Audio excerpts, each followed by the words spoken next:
So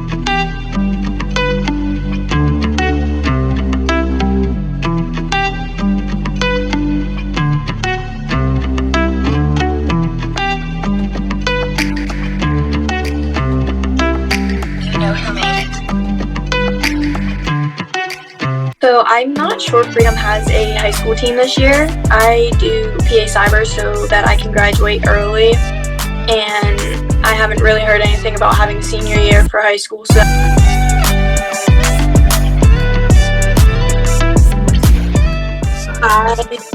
I felt like I finally made it, and I felt like I finally reached my goals of being able to play in college.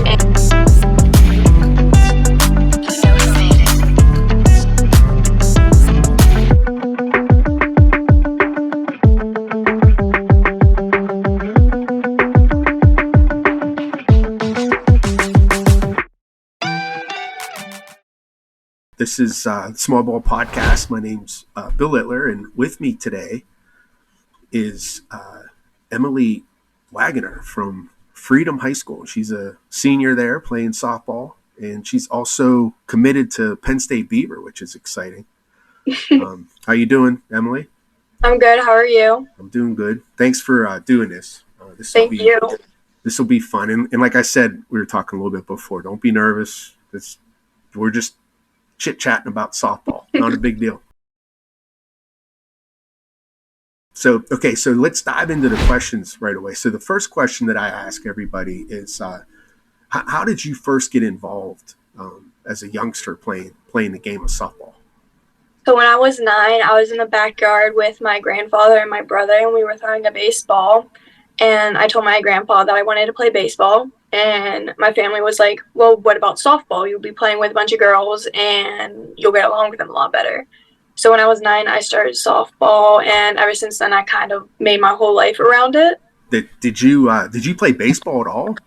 I did not. I wanted to. You wanted to? Okay. Through a baseball, but then I got into softball, and it's like my life now. Yeah. I know there's a couple girls that started with Callie Lagsden. She started with baseball. And so it's not uncommon to start with baseball. Yeah. I know my daughter just went straight to softball after with T-ball or whatever she was playing. So each girl's kind of has their different story with how they start up. It's pretty cool to listen to them all. When you were playing softball, at what point did you realize you wanted to play in college? So once I got to 12U, I found out from my best friend that she was playing travel ball for Rage. And once I got to 14U, I went and tried out for Rage for the first time. And then I realized how much I liked it. And then I learned about college softball, and then I could have a education along with playing like for 4 more years. And I really decided that I wanted to go to college mainly to play softball. Yeah. And I'll say this too. You kind of have built-in friendships with your softball team. Mm-hmm. And it's really cool because you guys get to you hang out a lot with each other. You do a lot of things together, and you kind of grow through your college career. Not only softball, but academically, you guys work together, study with each other. It's a real cool experience to be on a team like that. When you're growing up and younger and you're watching your softball on TV, whether it's college players or whoever, everyone kind of has an idol or someone you look up to. Who inspired you at that level? Mine has to be either the LSU team or the Florida Gators. They've always been my dream team. I actually went to go see them play each other for my 16th birthday. Did you? That's cool. I did. I'm leaning more towards LSU. I like them a lot more. I like Taylor Pleasance, Daniel Coffey, Leah Andrews. She's my favorite. Now, what position do you play? I can play basically everywhere, but my favorite position is first base because of my height. Okay, I was just curious because you said Leah Andrews, and she's like isn't she an outfielder? Yeah, I just kind of was wondering if you played outfield at all. A little bit. I mean, I'm not as good as her, but not many people are. Yeah. Not many people are. That girl's good. All right, cool. So, and what was that like when you got to watch? Where'd you watch them at? I went to Louisiana's LSU's actual campus and got to sit on, like, pretty close. I was kind of close to the field, so it was really nice. So you've been playing since you were 9. So was there any type of challenges that you faced or setbacks that you dealt with going through your softball career? So in my mind, I'm the kind of person that always wants to be the best at what I'm doing. And if I fail, I always get really, really down on myself. And until about over the summer, I really, really had bad self-esteem issues to where if I made a mistake, it was to the point where I didn't want to play anymore. And I had good coaches and good teammates and friends who made me realize that it's just a mistake. It's only one and that I can improve from it and not make it the rest of my playing ability. Yeah. I feel like if I didn't have players or coaches or friends like that, I probably would have quit softball a few years ago. So you didn't do well with like maybe striking out or something like that? Okay. I'm very competitive. I grew up competitive against my little brother, my older brother, so I always wanted to win. And it traveled with me to sports. And I mean, I'm getting out of it. I'm getting a lot better now that I have people to support me. But before, it was a lot of struggling with not feeling like I was good enough. I'll give you some advice, okay, for at least for striking out or making an error, that kind of thing. Each at bat or each play that you make, right, is a learning experience. Mm-hmm. So don't look at it as the end result, because you might have a really good at bat. Like you might have a 10, 11, 12 pitch at bat and strike out. But that's a good at bat, right? Mm-hmm. That's a productive at bat. So don't look at each at bat or each play as something that's negative towards you. Look mm-hmm. at it in a way where it's positive. Take the positive things out of it. And even when you go, like, if you play, like, I know you guys are in your section, you got, you have to deal with Laurel and Nishannick and stuff. Yeah. Yeah. And I'm sure those girls strike you out or whatever, but don't look at it as like, oh, I struck out. Look at it as, okay, what did I do with that at bat? And what can I take from that at bat to my next at bat and do better?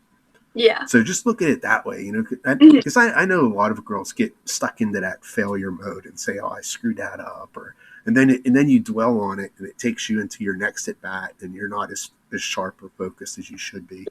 I used to let it affect me a lot. Yeah, just let it go, man.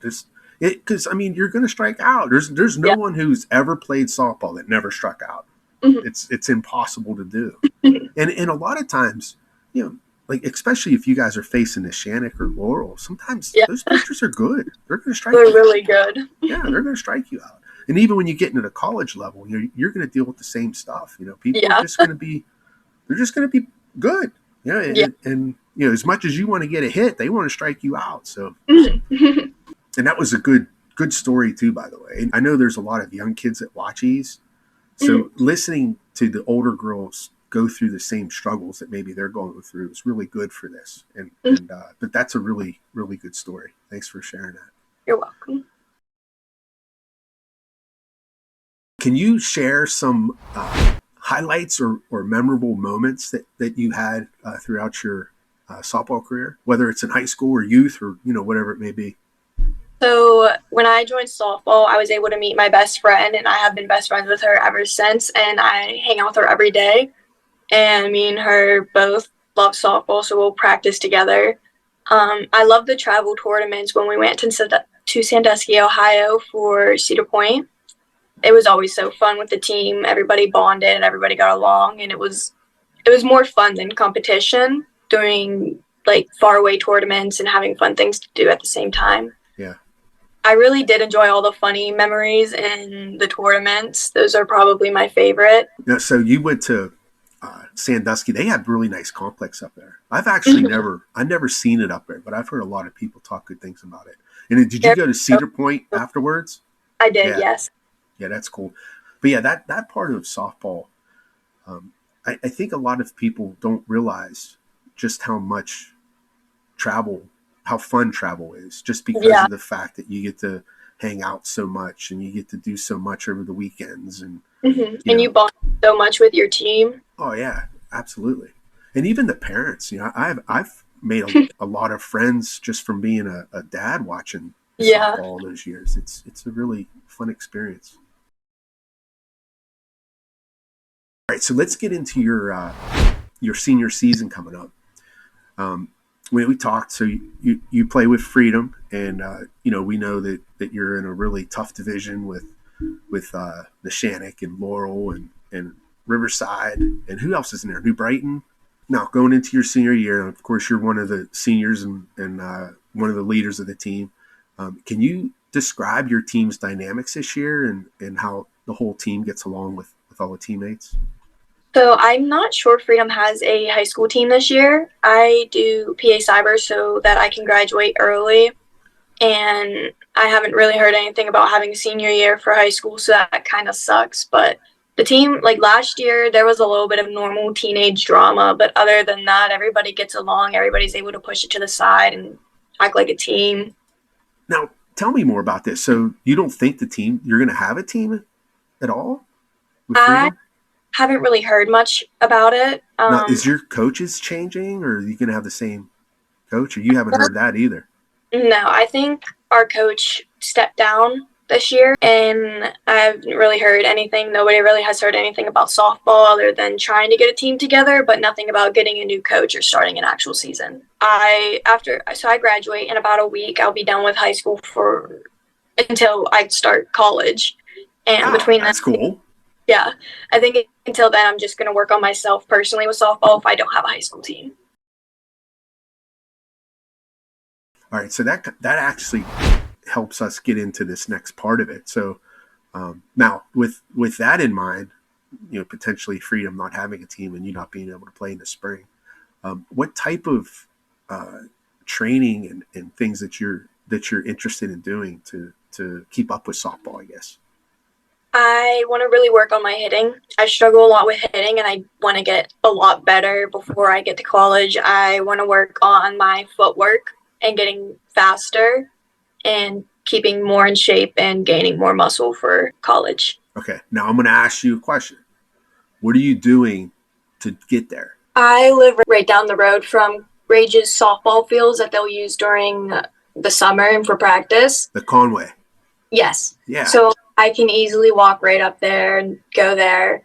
I go to STM Saturday mornings to help practice and coach the little 8-year-olds, and there's time between where I like to hit and do like my own little personal thing there while also helping them. Okay.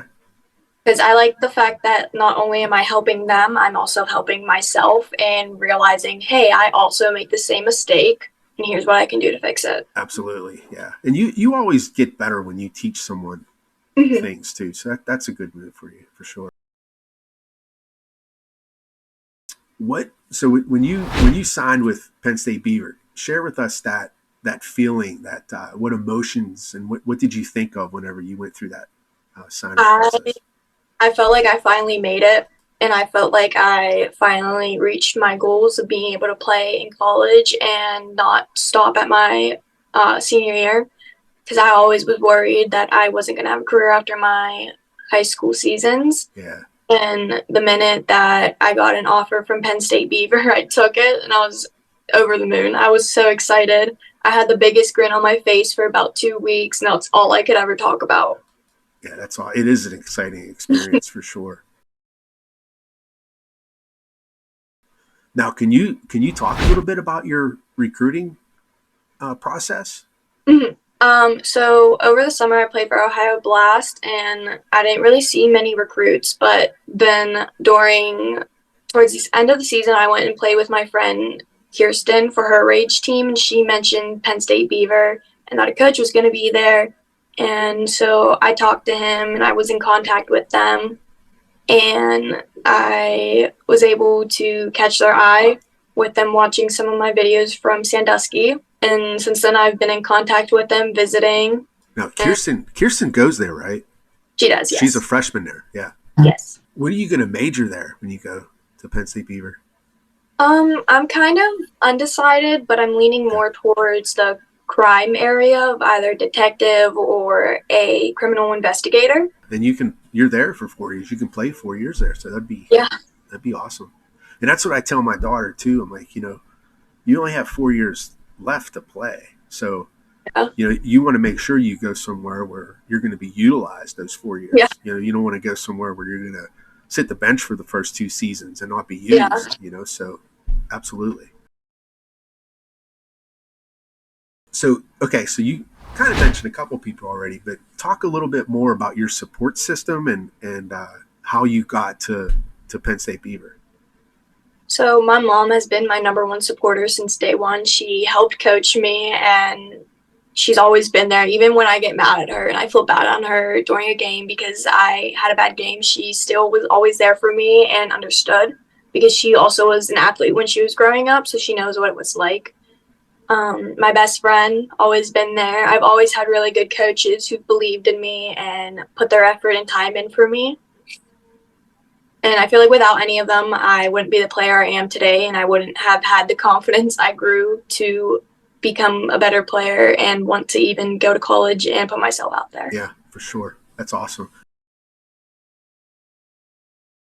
Okay, so the next thing I'd like to ask is and I had mentioned this already with the younger players on it that are watching you and watching this.